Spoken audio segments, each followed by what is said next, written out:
د نبی علیہ الصلوۃ والسلام په ژوند مبارک کې هغه ورځ هم راغلی وه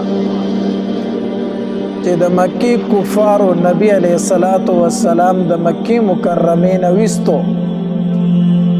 او نبی علیہ الصلوۃ والسلام مکه پرېښود او په جړا د مکې نه ووت مدینې منورې ته روان شو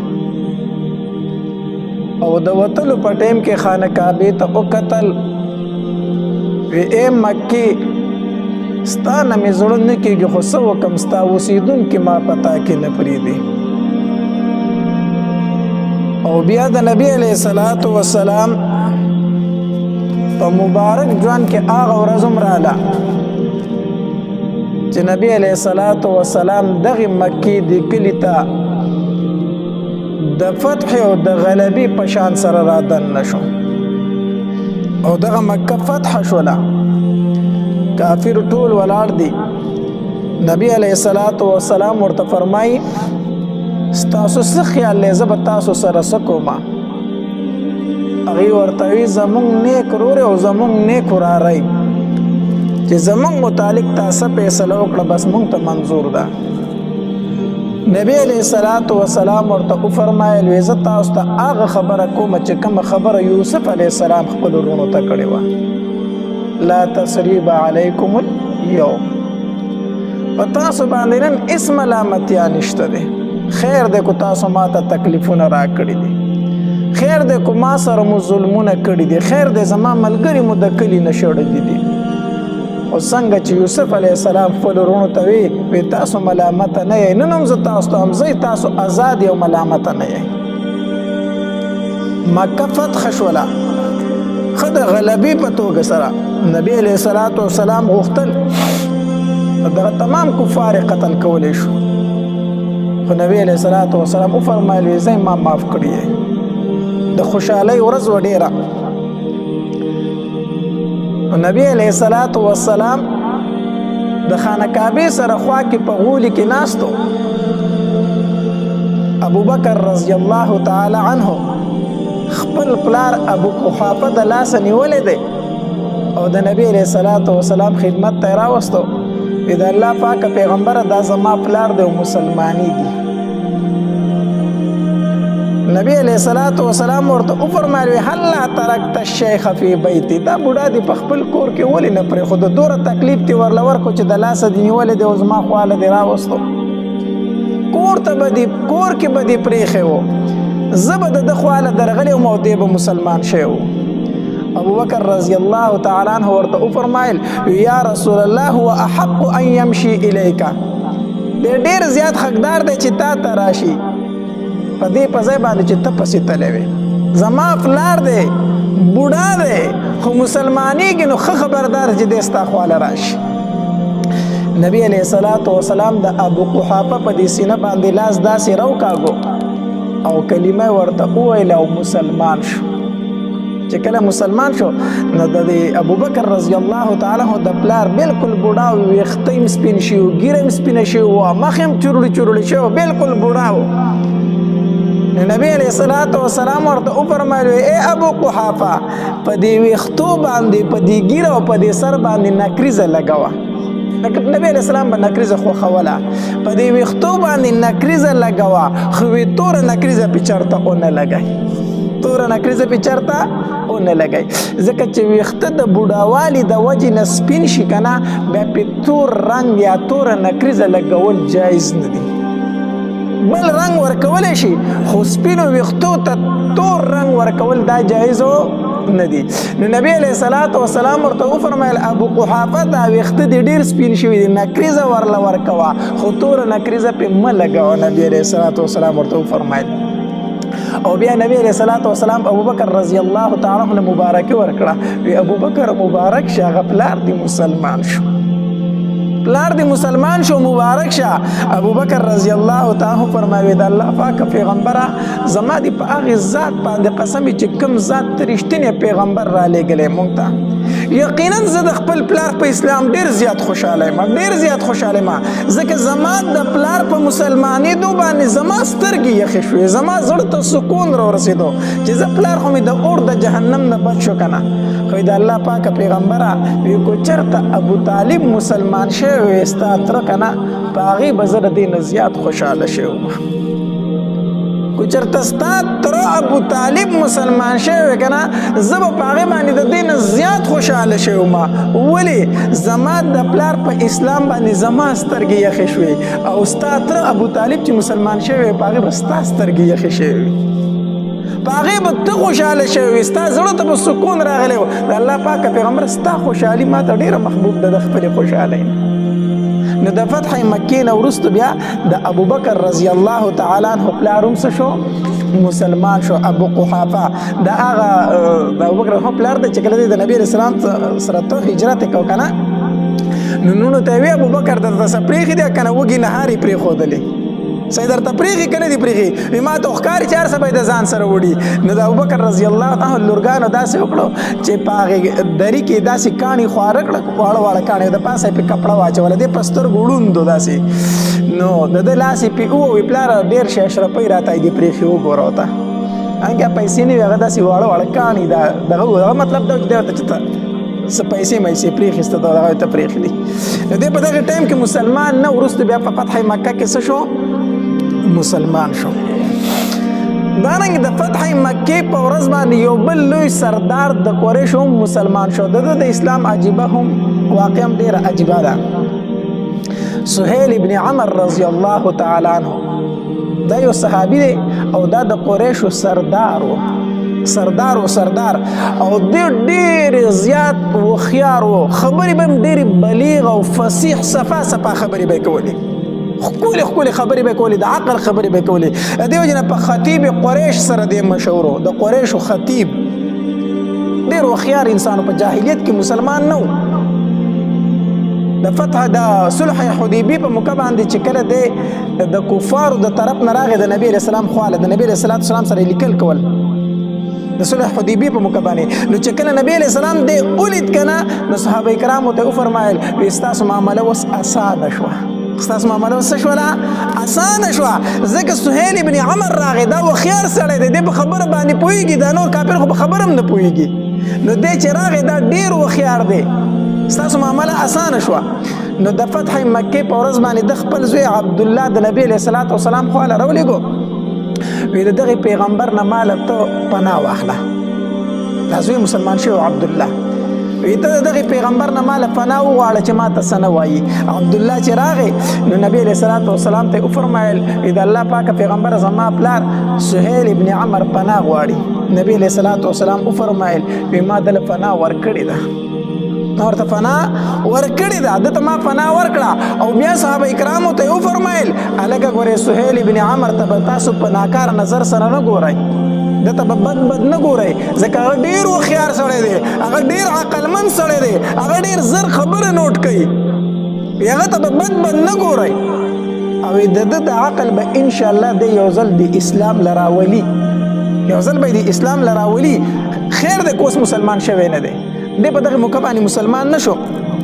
دی بیا په غزوه حنین کې مسلمان شو په دغه موقع دی مسلمان نه شو خو نبی علیه الصلاة وسلام نه پناه وغوښتله دی په غزوه حنین کې مسلمان شو یو ځل د عمر رضی الله تعالی عنه دور خلافت او امیر المؤمنین نو خلک ورسره میلاوېدو په یو ورځ باندې ګڼه ډېره خلک ورته په دروازه کې ولاړو نو د مکې لوی سرداران هم ولاړو دا سهیل ابن عمر په خپل هم ولاړو او دغرنګې صهیب رضی الله تعالی بلال رضی الله تعالی دا غریب صحابه کرام هم ولاړو نو عمر رضی الله تعالی د دننه خپل نوکر راولېږو وی بلال او صهیب او دغه شانتې نور کم بدري صحابه کرام چې دی هغوی ته ووایه چې دننه راځئ دننه ملاقات لا راشئ نو صهیب رضی الله تعالی او بلال رضی الله چې دننه ننوتل کنه نو ابو سفیان رضی الله تعالی په ور کې ولاړو دی مسلمان شوی خو په دروازه کې ولاړو او دا سهیل ابن عمر هم ولاړو نور قریش هم سرداران ولاړو دی ابو سفیان رضی الله تعالی یو خبر او کړو دا خو سنن ډیر عجیبه غونته منظر نه ما عجیبه غونته کاری نه ما هغه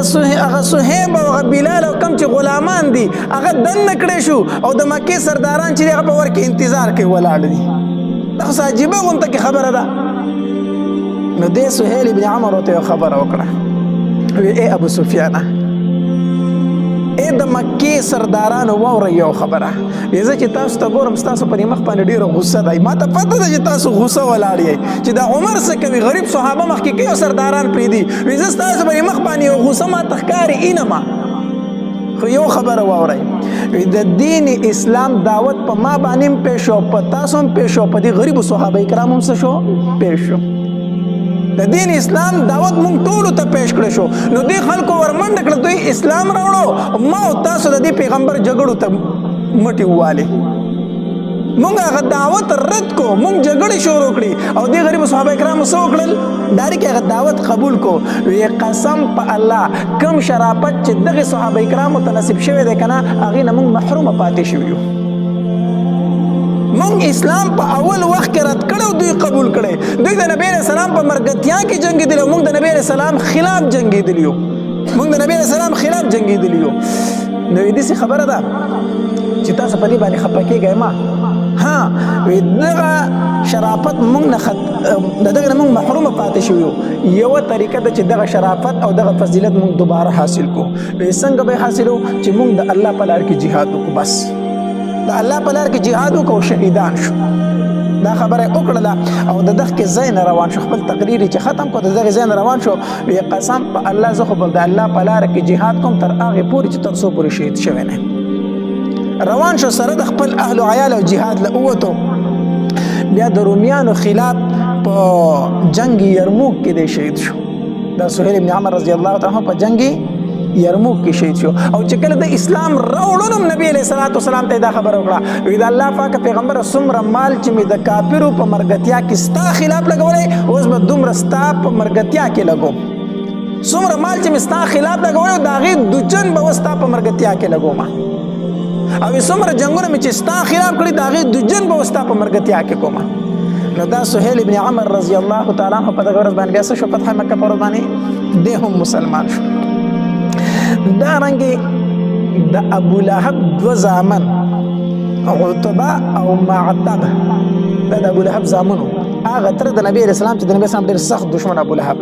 د هغه دو زامنو عتبه او معتب دا دواړه کافرو. نو چې کله مکه فتح شو که نه، نو نبی علیہ الصلوۃ والسلام د عباس رضی الله تعالی عنہ نه تپوس وکړو، وی عباس هغه دوه ورېرونه دي نینمه، عتبه او معتب دواړه نینمه، چېرته د ابو لهب هغه زامن هغه چېرته ما ته په سترګو باندې ښکاره نه شو. نو عباس رضی الله تعالی عنہ وفرمایل وی وراره هغه به هم چېرته د قریشو سره پټ شوي نو، قریش چېرته پټ شوي دي چې دوی به ورسره هم پټ شوي نو. نو نبی علیہ الصلوۃ والسلام عباس رضی الله تعالی عنہ فرمایل ترو دا دواړه مال را پیدا که، دا خپل ورېرونه مال را پیدا که، کو هر چېرته یې مال یې راوله. عباس رضی الله تعالی عنہ پسې ګرځېدو حتی در دې پورې چې عتبه او معتب د ابو لهب دا دواړه زامن یې پیدا کړو. چې پیدا کړو وی ورېرونه راځئ چې زه تاسو د خپل بل وراره سره میله وکړم، هغه محمد زما وراره دی صلی الله علیه وسلم، هغه تاسو دواړه غواړي راځئ تاسو. دوی چې دواړه رالو او د نبی علیہ الصلوۃ والسلام مخې ته څنګ کېناستو، کلمه یې وویله، اشهد ان لا اله الا الله واشهد ان محمدا عبده ورسوله. نبی علیہ الصلوۃ والسلام ورته کلمه وویله او دوی کلمه وویله. بیا نبی علیہ السلام دا یو په یو لاس کې ونیوه او دا بل په بل لاس کې ونیوه، داسې د لاسونو نه یې ونیول او د خانه کعبې د دروازې دا درشل نه ده دې له لاړ نبی علیہ الصلوۃ والسلام ملتزم چې ورته ویلی شي. نو نبی علیہ الصلوۃ والسلام دې دواړه د لاسونو نه ونیول او د خانه کعبې د دروازې له لاړ د درشل ملتزم له او دې سره دغه شانتې لاسونو د دوی کېښود او د خپل لاسونه په دغه درشل داسې کېښودل نبی علیہ السلام. او دعاګانې وغوښتې، ډېرې اوږدې دعاګانې د دوی دپاره وغوښتې، او چې دعاګانې وغوښتې که نه او د هغې ځای نه څنګه را روان شو، نو چې عباس رضی الله تعالی د نبی علیہ السلام د مخ مبارک ته وکتل، نبی علیہ السلام داسې مسکې کېدو، سخت خوشحاله او په دې مخ باندې سمه خوشحالي وه د نبی علیہ السلام. نو عباس رضی الله تعالی ته فرمایي وی محمد ورارو صلی الله علیه وسلم په دې مخ ته ډېره خوشحالي وینمه، الله دې ټول عمر داسې خوشحاله لره، څه وجه ده چې دومره خوشحالېږي نه؟ نو نبی علیہ الصلوۃ والسلام ورته وفرمایل عباس ما الله ته درخواست وکړ چې الله ما د ابو لهب هغه دوه زامن خوراک کنه عتبه او معتب خور الله راک کنه الله وی الله تبارک وتعالى زما دعا قبول کړه چې د الله پاک پیغمبر دغه دواړه متا ته هبه کړو دا متا له درکړو وی الله زما دعا قبول کړه وراره مسلمانان شو خوشحالي غم زکه چې د ابو لهب دو زامن مسلمانان شو نو د فتح مکی په ورځ باندې بیا دوی دواړه څه شو مسلمانان شو بهرحال داسې ډیر کسان د فتح مکی په ورځ باندې راتلو یو براتو او مسلمانې د هغه کسانو مراله مسلمانان شو چې کم د نبی له صلوات و سلام د سر دشمنان لکه د اکرامه رضی الله تعالی واقع می درتم د ابو لهب چې کم زوی و دغه واقع می درتم په 13 جمعه باندې بیان کړی و چې هغه مراغه بیا څه شو مسلمان شو ځکه الله تبارک وتعالى ورته فرمایلیو کنه اذا جاء نصر الله والفتح چې کله فتح راشي کنه نو ورایت الناس يدخلون في دين الله افواجا خلق په دین اسلام کې بیا څه داخليږي ډلې داخليږي نو هغه خلک چې د نبی له سلام د سر دشمنانو هغه راتلو په دین اسلام کې بیا داخليدل او نه وتل چې کله فتح مکه او شولا نو د مکه او د طائف فمنس کې یو ځای دغه ته حنین ویل شي په دې کې د عربو قبایل فاتح کېدل دو قبیلې وي یو حوازن او بل ثقيف دوی دغلته په حنین کې فاتح کېدل دا ډېر سخت جنگجو خلک او بهادر خلک مو خو سخت جنگجو په تیراندازۍ کې په عربو کې دوی مشهور د دوی غشې به خطا نه تو بس خپلو هلکانو له به د وړوکوالي نه د تیراندازۍ ټریننګ ورکاو دا ډېر سخت جنگجو خلک وو نو چې کله مکه فتح شوه نو د دوی سره یره پیدا شوه چې مکه خو د پیغمبر فتح کړه هسې نه چې اوس په موږ باندې حمله وکړي چېرته زموږ نمبر نشي نو د دوی چې کم سردار و مالک ابن عوف نصري دو 100,000 لښکر تیار کو 100,000 لښکر تیار کو وی راځئ چې په مکه باندې حمله وکړو دغه پیغمبر ختم کو ورنه دی په موږ باندې حمله کوي نو د 100,000 لښکر تیار کو او په دې کې یو مشر سړی و د هغه نوم درید ابن سمحه دا یو بوډا سړی خو د جنگ تجربه زیاته وه نور روم د صحیح لیدل نه خو د جنگ تجربه ډېره زیاته وه دیم د ځان سره را روان کوي ته راځه ته به راله مشورې راکوي را روان شو چې را روان شو دی مالک ابن عوف د خپلو 100,000 لښکر چې کوم کنه دوی ته وویل وی د ځان سره به څاروي را روان کوي د ځان سره به ښځې را روانې کوي د ځان سره بچیم را روان کوي هر څه به د ځان سره را روان کوي چې یو سړی د میدان د جنگ نه بیا تښتي نه ځکه کو تښتي نه وي بچي مې پاتې کېږي ښځه مې پاتې کېږي دا به د ځان سره راولئ وروستو به څه شی پرېږدئ نه چې زه به وتښتم هلته مې ښځه بچو له به ځان ورسوم چې څه دي هغه به د ځان سره راولئ چې د لښکر نه یو سړی وروستو کېږي د جنگ نه او حتی در دې پورې چې دی ورته وویل وی د تورو دا تیکې نه دي دا مات کوي د تورو تیکې مات کوي ورتاو کوي چې دا نه چې تورو به زه واپس په تیکې کې ږدم منډه به وخم نه تیکې د تورو مات کوي ورتاو کوي دا یې مات کړو را روانو مقام اوتاس ورته ویلی شي هغې ځای ته راورسېدل مقام اوتاس ته چې کله دوی راورسېدل دې درید تپوس وکړو دا مشر سړی چې ځان سره را روان کړی د جنګ دپاره وي دې مشورې راکوي ده ورته وي ما لي اسمع رعاء البغیر زه د اوښانو غرلاړې اورم د بیزو اوازونه اورم د خرو اوازونه اورم د ماشومانو جلاګانې اورم د ښځو خبرې اورم دا څه دي څه غوا تاسو جوړه کړې ده نو خلکو ورته وویل دا مالک ابن عوف خپل لښکر ته ویل چې ځان سره به د هر څه را روانوئ ښځې بچي را روان کړي دي نو دې درید ورته وویل څه د بېوقوفه کار خو کړی دی څه غلط کار خو کړی دی ځکه کو تاسو فتح مونته وي خو دا ښځې بچي به در پسې راغلي وو خو کو شکست وخورئ نو د دوی به څه کېږي چې تاسو ځان سره دا را روان کړي دي د دوی به څه کېږي که تاسو شکست وخوړو دا تاسو کم هوښیارتوب کار کړی وی دا فورا واپس کوي مالک ابن عوف چې دا خبره اورېده وی دا بوډا شوی د مغزو کار پرېښی دی ما چې څه ویلي م هغه به کېږي او خپلې قبیلې ورته وي که ما سره مخکې ځئ زما خبر امرئ خو ډېره ښه ده که نه اورئ زه په دې ځای خودکشي کوم ځان وجنم دې سردار یې وویل او ورته وي ځان مه وجنه مونږ در سره ځو چې څه کېږي به دلته نبی علیه الصلاة والسلام ته خبر راورسېدو چې حوازن او ثقیفو ستا د جنگ دپاره روان شوي په مکه باندې حمله کوي نبی علیہ الصلوۃ والسلام یو صحابي ولېګو وی تلم به معلومات واخله چې معلومات یې وکړو د الله پاک پیغمبر ډېر لوی لښکر را روان دی په مکه باندې حمله کوي نبی علیہ الصلوۃ والسلام دلته 12000 لښکر تیار کړو صحابه کرام 12000 لښکر تیار کړو په دې 12000 کې خو 10000 هغه صحابه کرام چې کوم د مدینه منورې نه د نبی علیہ السلام سره راغلي مکه ته جنگ د پاره 10000 خو هغه لښکرو او 2000 سره نور د مکې نه مرګري شو نو په دې 2000 کې خو هغه کسانو چې نوی مسلمان شو او سب کې اکثر کافر وو کافر به کوم د نبی علیہ السلام سره روان شو ځکه چې دلته کې بیا د قبيلي خبره رااله کنه قریش خبر رااله نو دا ور سره روان شو صفوان ابن امیه چې دا د امیه ابن خلف زوی وو کوم چې په جنگ بدر کې مرتد شوی امیه ابن خلف دا غزوی صفوان تنمو دیم د نبی علیہ السلام سره په دې جنگ کې روان شو هغه مسلمان نو کافر وو دی سره روان شو نو 12000 لښکر روان شو چې دی په لار باندې تلنه د کسانو د خلیل د الفاظ اوتلو وینن خو به موږ د لګوالي د وجه نه چرته شکست نه مو نن موږ د لګوالي د وجه نه به شکست دغه 12000 کسان یو اسلحه را سره شته دی اسلحه را سره شته دی نو موږ نن څنګه شکست ورو مخکې به موږ لګو اسلحه به را سره نه وي دا خبره پکې د بعضې کسانو د خولې نه ووته خو دا د هغې صحابه کرامو د خولې نه نه وه چې کوم پاخه صحابه پاخه ایمان والو دا خو پکې یا نوي کسان مسلمانان شوي چې د هغوی هغه دغه لا دومره مضبوط نه وه عقیده چې د هغوی د خولو نه پکې دا خبره څه شوله ووته وایي نن خو به موږ د لښکر د کموالي د وجې نه شکست نه خورو چې دا خبره وکړه دا خبره الله تبارک وتعالی ته ناخوښه شوه الله تبارک وتعالی ته ناخوښه شوه چې ښه تاسو په خپل ډېروالي او په کموالي باندې دغه کوئ چې یاره مونږ کو ډېر یو بیا به شکست نه خورو کلي بیا به څه خورو تاسو 314 کسان وایو تاسو 0 کسانو ته شکست ورکړی دی نو د بعضې کسانو د خولې پکې دا خبره وختله نو دا خبره الله تبارک وتعالی ته ناخوښه شوه چې ناخوښه شوه د هغې اثر په نورو صحابه کرامو باندې وشو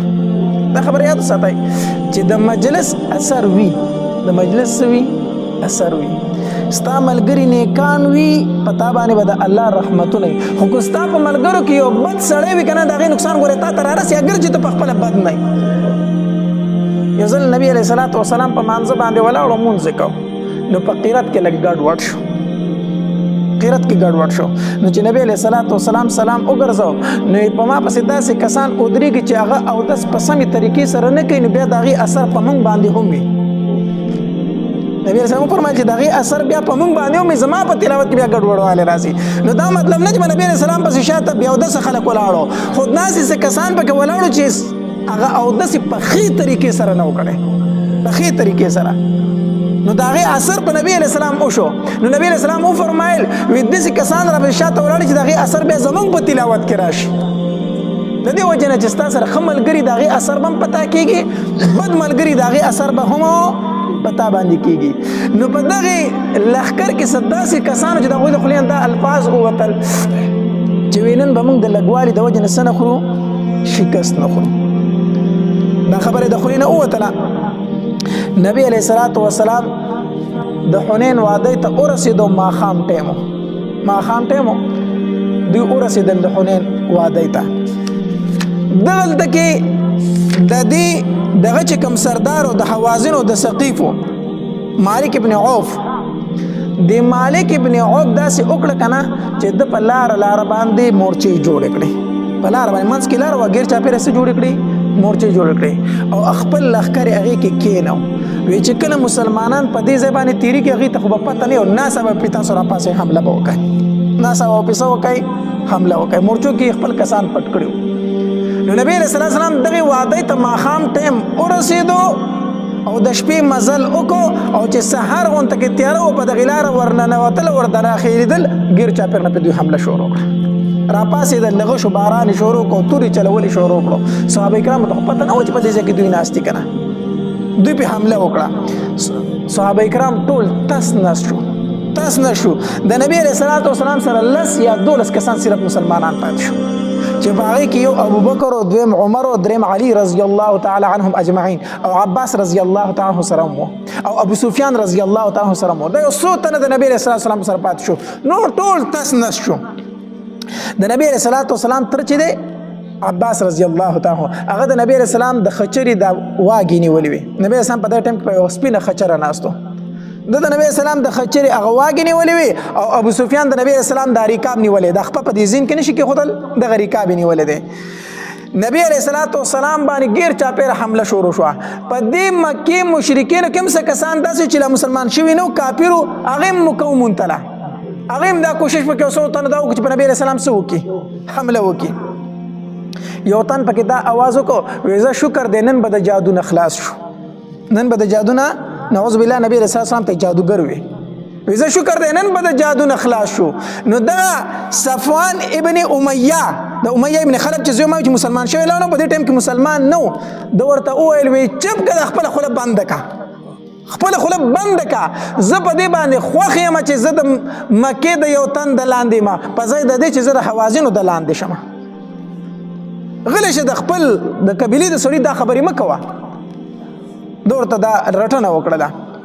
نبی رسول الله والسلام په خچره ناشته د هر طرف نه غشي چلیږي توري چلیږي نبی رسول الله یو आवाज وکړو وی انا النبي لا کذب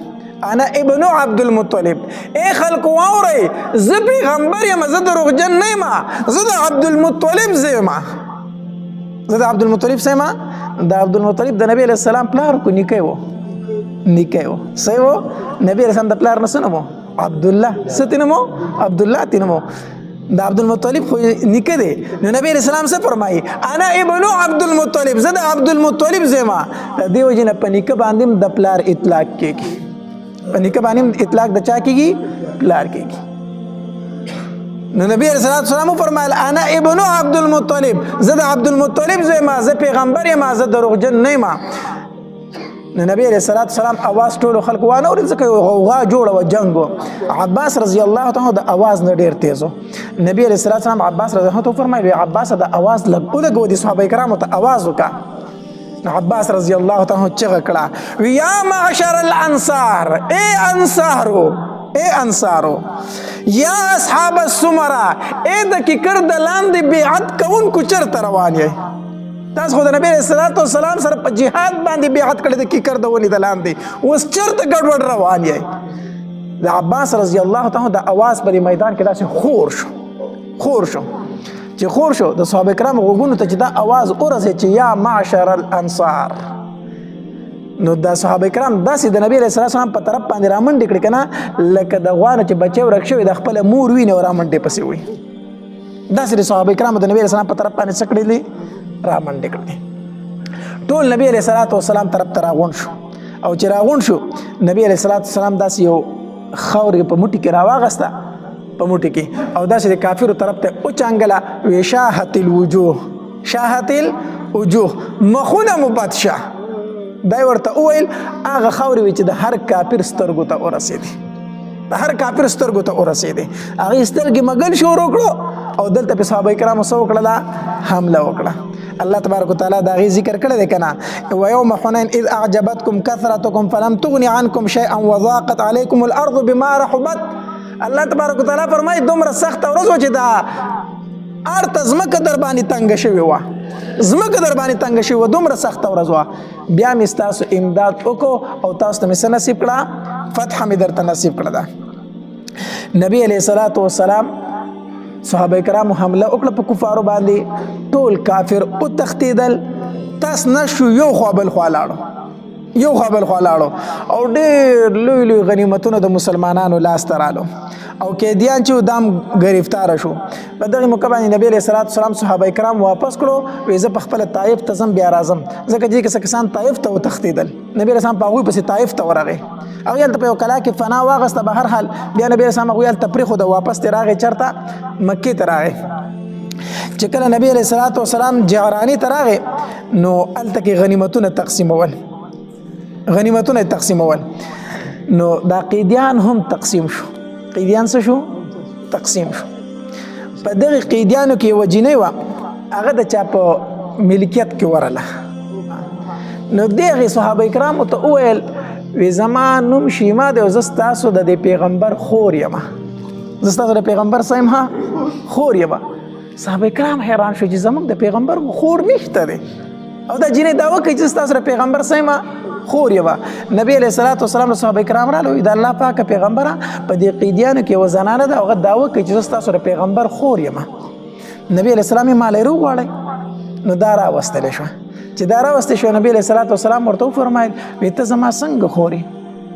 نو هغې ورته وویل وی زما نوم شیما دی او زه د حلیمې سعدي لور یم او ما ستا سره په وړوکوالي باندې لبې کړي دي او که ته مې نه پېژنې که نه زه درته یوه نښه ښیم زه به درته دریاده شمه نبی علیه صلات وسلام ورته وفرمایل وی څه نښه ده نه هغې ورته دا لاس ښکاره کړو وی تا ماله په دې باندې چک لګولی او ستا د غاښونو نښه اوس هم زما په بدن کې موجود ده ستا د غاښونو نښه اوس هم زما په بدن کې موجود ده تا چې په ما باندې چک لګولی و نبی علیه صلات وسلام چې هغې ته وکتل که نه نو نبی علیه صلات وسلام وپېژندوي او دا زما خور ده دا زما رضایي خور ده او نبی علیه صلات وسلام فورا پاسېدو خپل څادر یې خور کړو هغې باندې ځان سره کېنوله دا یې ځان سره کېنوله او نبی علیه السلام چې هغې ته وکتل خپل لوکوالی ورته رایاد شو ډېر زیات خوشحاله شو بیا داسې ځمکې ته کتل چې سر یې اوچت کړي سترګو یې داسې اوښکې بهیدې د نبی علیه السلام د مبارکو سترګو نه اوښکې روانې دي هغه خپل وخت ورته رایاد شو هغه خپل وړوکوالی ورته رایاد شو نبی علیه صلات وسلام صحابه کرامو ته وفرمایل وی دا زما خور ده دا شیما ده دا د حلیمې سعدي لور ده دا ازاده کوي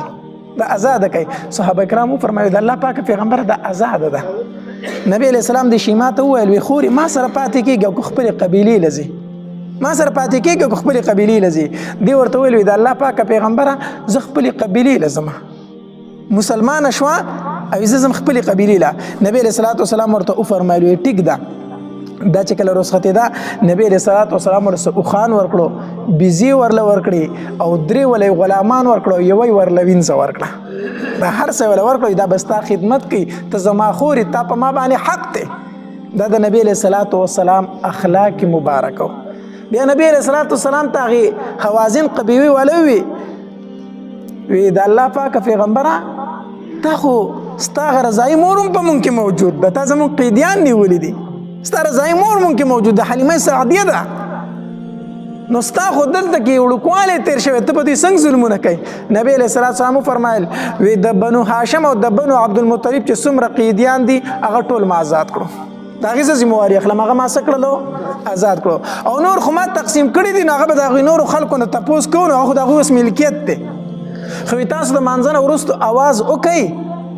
او تاسو به وایئ چې زموږ قیدیان موږ ته آزاد کړئ ځکه دا د حلیمې سعدي د خاندان خلک دی دا به ووایئ او نبی علیه السلام وفرمایل زه خو به سپاره شو کړم هغوی د مانځه نه وروستو اعلان وکړو نبی علیه صلات وسلام پاسېدو وی زه درته هم سپارش کوم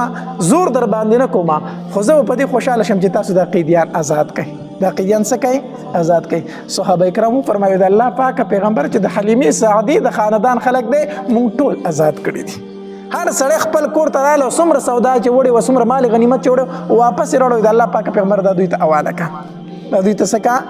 حواله کړه ما درته په دې جنګ کې د امیه ابن خلف صفوان دی ورسره هم تللی و بیا د صفوان چې راغی او غنیمتونه تقسیم شو د هغې نه وروستو راغی او په نبي علیه السلام باندې سر وړو ایمان دی مسلمان شو ګوره دا د نبي علیه السلام اخلاق مبارکه دي دی غزانه تاسو ته معلوم شوي که نه د نبی علیه السلام اخلاق مبارکه په جنگ کې مالی غنیمت راغلی نبی علیه السلام کافرو ته څه کړی دی واپس کړی دی دغه صفوان ابن امیه چې د نبی علیه السلام سخت دشمن و خو چې د نبی علیه السلام اخلاقو ته وکتل نو څه شو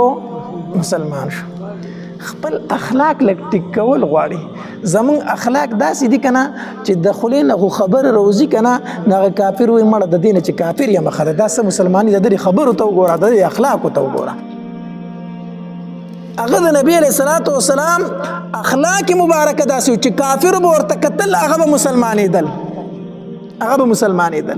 نن زمونږ اخلاق داسې دی چې زمونږ خبرو ته ګوري زمونږ کردار ته ګوري زمونږ کفتار ته ګوري زمونږ افعالو ته ګوري هغه کافر په خپل کفر باندې شکر وباسي دې حد ته مونږ رسېدلي یو نو مونږ د پیغمبر نوم اخیستونکي یو مونږ دعوه کوونکي یو چې مونږ د هغه امتیان یو مونږ مسلمانان یو مونږ له خپل اخلاق ښایسته کول پکار